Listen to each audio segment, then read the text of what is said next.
벨기에 대하여 경례.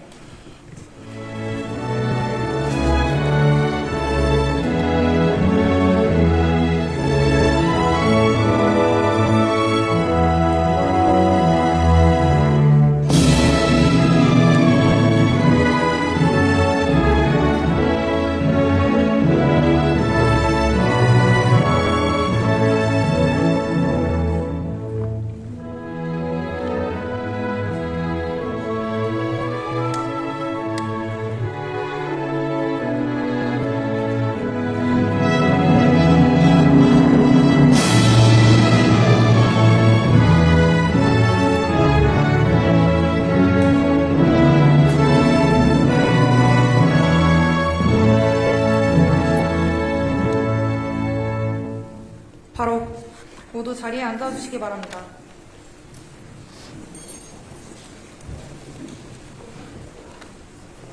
지금부터 벨기에 동포간담회를 시작하겠습니다. 안녕하십니까. 저는 오늘 행사의 사회를 맡은 조예원입니다. 첫 순서로 참석 동포를 대표하여 임은희 벨기에 한인부장님께서 환영 인사를 하시겠습니다.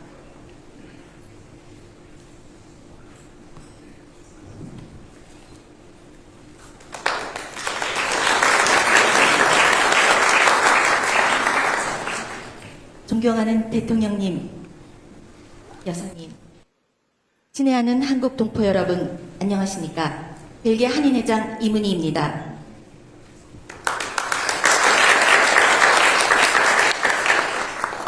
오늘 유럽의 심장이자 문화와 역사가 살아 숨쉬는 벨기에에서 대한민국과 벨기에 새로운 역사를 쓰게 되실 대통령님을 모시고 여러분과 함께하는 것을 무한한 영광으로 생각합니다. 다사다난한 국제정세 속 국익과 외교를 위해 헌신하시고 고된 일정 속에서도 저희 교민들께 힘든 발걸음을 해주신 대통령님과 여사님께 깊은 감사의 말씀 올립니다.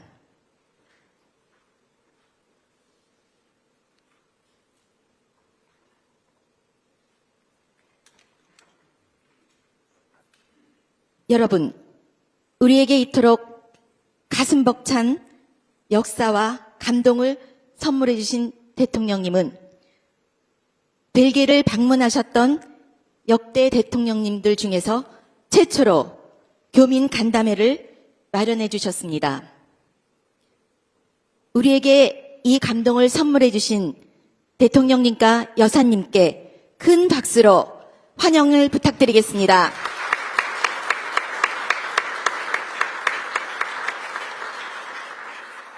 존경하는 대통령님, 한국과 벨기에는 1901년 수교를 시작하여 1950년 6.25에는 혈맹의 관계로 소중한 인연을 이어오고 있습니다. 그 소중한 우정의 토대 위에서 저희 한인회는 작지만 단단한 공동체로서 성장하여 여러 곳에서 성실함과 품격으로 대한민국을 빛내며 신뢰를 쌓아가고 있습니다. 작년에는 유럽 한인사회 최초로 브뤼셀 생질 시청사에서 한인 송년회 밤 행사를 진행하여 많은 분들의 찬사를 받았습니다. 이 모든 결과는 나날이 발전하는 모국과 자유민주주의를 염원하고 실행하는 대한민국의 위상이 든든한 버팀목으로 자리하여 주셨기에 가능한 일이었습니다. 존경하는 대통령님, 대통령님의 방문으로 새로운 역사가 쓰여질 것을 확신합니다. 저희 벨기에 교민들도 대한민국의 번영과 평화를 위하여 한마음으로 각자 맡은 바 민간 외교의 최전선에서 양국의 가교 역할을 할 것을 약속드립니다. 대통령님의 방문이 커다란 결실을 맺기를 바라며 다시 한번 진심으로 환영합니다.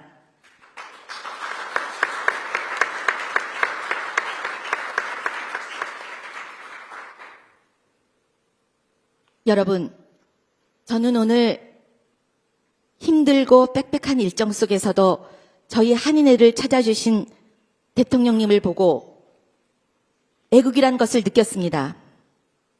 이것은 저뿐만이 아니고 여러분들도 함께 공감하는 것이라 생각됩니다. 이 역사적인 감동의 순간, 여기 함께 계신 모든 분들께 커다란 행운과 건강이 늘 함께 하시기를 소망합니다. 감사합니다.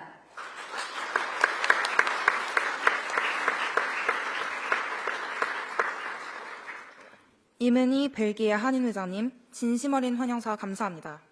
다음은 대통령께서 동포 여러분께 격려의 말씀을 전하시겠습니다.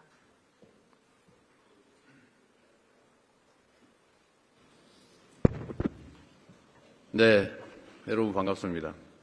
놀라운 사실은 아마도 전임 대통령들께서 유럽에 도착할 때 꽤 많이 지나가셨을 것 같은데 교민 간담회를 제가 역사상 처음으로 했다는 사실이 조금 놀랍기는 합니다.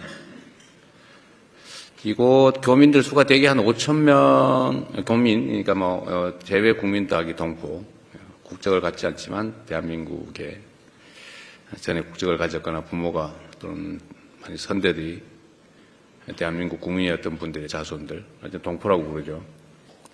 이분들이 한 5,000명 정도 된다고 하는데 사실 국가 단위로 보면 그렇게 크지는 않아서 아마 그랬을 수 있을 것 같습니다. 그런데 지금 좀 전에 얘기했지만 벨기에가 유교에 참전을 해가지고 당시에 106명이 전사를 했다고요. 국가 규모에 비하면 상당히 많은 수가 참전했고 많은 수의 전사자가 있었습니다. 그 숫자나 이런 비교를 해보면 5,000명 교민도 결코 적은 수는 아니죠. 제가 전 세계를 다니면서 이제 그런 생각이 듭니다. 대한민국 국민으로서 자부심을 가지고 또 해외에 나오면 보통 애국자들이 되지 않습니까? 국내 문제에 대해서도 좀 더 관심 갖게 되고 또 본의 아니게 비교를 당하다 보니까 본국의 위상이나 아니면 세계에서 인정받는 신뢰도 정도에 따라서 대접이 좀 다르잖아요. 안 그런가요? 아마 한 2, 3년 사이에 극적으로 느끼셨을 것 같아요. 그래서 본국이 잘해야죠. 또 교민 여러분들이 대한민국에 대해서 자랑스럽게 생각할 수 있어야 된다라고 저는 생각합니다. 앞으로 그렇게 하려고 노력해요. 재외 국민들 숫자가 수백만에 이르잖아요.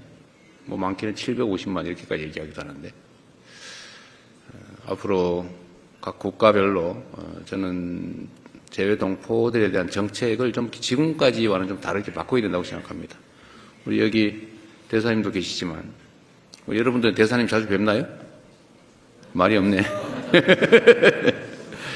제가 이번에 취임하고 난 다음에 재외 공관장들에게 이렇게 지시를 했어요. 여러분도 아실 텐데 재외 국민들, 동포들과의 면담도 좀 자주 하고 접촉도 좀 늘려서 그들이 과연 뭘 원하는지, 뭐가 불편한지, 어떤 제안을 하고 싶은지를 다 조사를 해보자라고 해서 전 세계적으로 했는데 제가 생각했던 것보다는 의견이 너무 적었어요.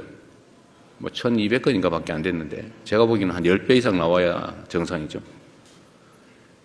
그런데 제가 다녀보면 여러분들이 예를 들면 벨기에에 사시면서 대한민국 정부가 이런 것들을 좀 했으면 좋겠다, 또는 대한민국의 재외 공간이 이런 역할을 해줬으면 좋겠다라고 하는 것들이 많이지 않습니까? 그런데 저는 그게 제로가 될 때까지 먼저 다 해치워야 된다고 생각하는 사람이죠. 그게 재외 공간의 역할이다. 저는 그게 대한민국으로 치면 우리 대사님이 격화시켜서 기분 나쁠지 모르겠는데 저는 주민자치센터의 동장과 비슷하다 이렇게 생각하죠. 규모가 크면 그 이상의 직함일 수도 있지만 결국 우리 재외 동포들, 교민들의 의견도 듣고 또 그분들의 불편함도 해결해 가면서 대한민국이라고 하는 이 하나의 국가의 정체성이나 또는 위상을 그대로 외국 현지에서 실현하는 것 아니겠어요? 그래서 앞으로 우리 대사님도 우리 교민들과 자주 만나세요. 예를 들면 벨기에에 살고 있는 동포가 대체 어떤 사람이고 뭘 하고 있는지 정도는 최소한 파악해야 된다고 하는 게 제 생각입니다. 그리고 아까 그 얘기도 했던데 제가 얼핏 생각이 났어요. 가끔씩 모임도 좀 가지시고 또 커뮤니티 활동이나 뭐 이런 것들 지원도 좀 해드리시고 보나마나 뭐 한글 학교 지원해달라 이런 소리 할 건데 근데 그런 소리 나오기 전에 또 미리미리 또 지원하고 그래야 되지 않을까 싶습니다. 지금 잘들 하고 계세요. 지금까지 기존에 했던 것과는 좀 다른 이제 재외 공간의 역할을 제가 요구하고 있기 때문에 거기에 맞춰서 이런 저런 일들 하려면 되게 바쁘고 힘들 겁니다. 그럼에도 불구하고 재외 공간의 역할은 지금까지는 뭐 정부의 공식적 역할, 그러니까 정부 대 정부 간의 이 공적 부문의 공식 업무를 처리하는 것만 해도 바빴을 텐데 이제는 그걸 넘어서서 그건 당연한 거고 그걸 넘어서서 문화 산업 진출이라든지 또는 재외 교민들의 그 일종의 플랫폼으로서의 역할을 좀 해줘야 되지 않을까 생각을 합니다. 여러분도 적극적으로 좀 활용을 하도록 하세요. 아마 재외 공간에 대한 기존의 이미지는 뭐 만나기도 어렵고 가면 불친절하고 얘기를 하면 부지하 세월에 언제 답이 올지 모르겠고 뭐 그런 시절도 가끔 있지 않았을까 싶긴 한데 이제는 전혀 그렇지 않을 겁니다. 또 안 하려고 노력해야 되겠죠. 여러분들은 선진국으로 분류되는 대단히 뛰어난 나라죠. 벨기에. 뛰어난 선진국에 사시기 때문에 아마도 대한민국에 대해서 좀 더 각별한 생각이 있을 것 같습니다.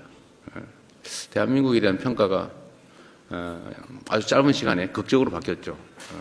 그야말로 원조를 받아서 힘겹게 살아가던 가난한 나라에서 어느 날 갑자기 뭐 경제적으로 좀 앞서더니 이제는 세계 문화의 중심 국가처럼 느껴지지 않습니까?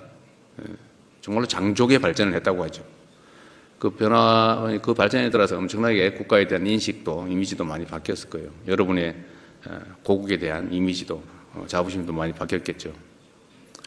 앞으로는 여기 이런 상황을 좀 더 넘어서야 되지 않을까 싶습니다. 저는 우리 대한민국 국민들이 가지고 있는 엄청난 저력을 믿습니다. 사실 자세히 들여다보면 정말 대단하지 않나요? 여러분도 그런 사람들이죠. 이 벨기에라고 하는 땅에 여기 인적 구성이 좀 특이하다고 제가 들었는데 벨기에라고 하는 전혀 듣도 보도 못한 전혀 정말 낯선 땅으로 오신 분들이 또 이 땅에서 자리 잡고 대한민국의 정체성을 잃지 않고 이렇게 성공해서 대한민국을 빛내고 있는 위대한 민간 외교관들 아니겠습니까? 또 앞으로도 여러분들의 역할은 정말로 크고 기대가 많이 됩니다. 대한민국은 보통 통상국가라고 부르죠. 자기들끼리 몰려서 살 수 없어요. 전 세계와 교류하면서 살아갈 수밖에 없는 나라입니다. 지금까지 그렇게 잘 살아왔고 또 앞으로도 거기에서 벗어나기는 어렵겠지요. 그러려면 국제 교류가 매우 중요해요. 국가 간 협력 관계가 매우 중요한데 국가 간의 공식적 관계도 당연히 중요하지만 이제 민간 영역에서의 이런 민간 교류 협력도 정말로 중요합니다. 여러분 한 명 한 명이 어떻게 행동하느냐에 따라서 대한민국에 대한 인상이 완전히 달라지겠죠. 또 대한민국으로서는 여러분이 기획하는 성취를 이뤄낼 수 있도록 적극적으로 또 지원해야 될 겁니다. 그 지원은 뭐 직접적으로 현금을 드리거나 하지는 못하겠지만 정책적으로 할 수 있는 일들도 일부 있겠고 특히 대한민국의 국가 위상을 세우는 일이 가장 큰 지원이라고 생각해요. 자랑스러운 대한민국을 만드는 게 바로 여러분들에게 도움이 되는 길이 아닐까 생각합니다. 그리고 오늘 제가 여러분들 의견을 하나 물어보려고 그러는데 저한테 하시고 싶은 얘기 많죠? 없어요? 다행이네. 보통은 우리가 간담회를 하면 그냥 형식적으로 몇 사람 발언하고 그 다음에 앉아서 밥만 먹다가 보통 가기 때문에 이 귀한 자리를 그렇게 보내기는 좀 아깝다는 게 제 생각이죠. 그래서 하고 싶은 얘기 다 하자. 사실 저는 그 얘기를 많이 듣고 싶어요. 여러분들이 하는 얘기들을.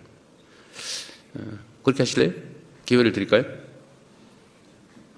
그냥 조용히 밥만 먹고 하시겠습니까? 원하시면 여러분들한테 발언할 기회를 드리도록 하겠습니다. 또 한 가지 옵션이 있는데 이 공개를 할까 말까 여러분들의 발언이나 이런 얘기들을 그것도 여러분 의견에 맡길까 싶어요. 좀 어떠세요? 공개할까요 말까요? 공개는 여기 찍어가지고 전 세계에 내보내는 거예요. 가끔씩 그걸 노리고 광고하는 분도 계세요. 꽤 성공하는 경우도 있습니다. 어떠신가 한번 의견 한번 물어볼게요. 공개할까요, 말까요? 공개하자. 하지 말자. 그럼 해요, 그러면. 통상 예에 따라서 자유롭게 의견 말씀해 주시고요. 이거는 저희가 지금까지는 거의 생긴 중기로 나갔고 여러분들 발언하는 것은 혹시라도 만약의 경우를 대비해서 이렇게 찍었다가 잠깐 있다가 아마 전체를 내보내게 될 것 같습니다. 어쨌든 여러분 매우 반갑고요. 다른 데에서 제가 만난 교민들보다 되게 젊고 밝으세요. 뭔가 사연이 있겠죠.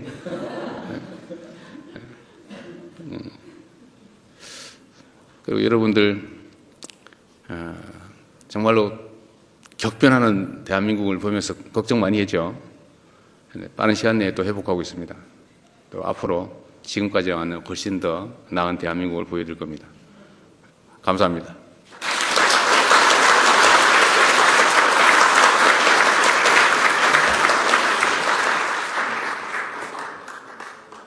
우리 벨기에 동포들에 대한 공감 어린 격려와 동포 사회의 성장을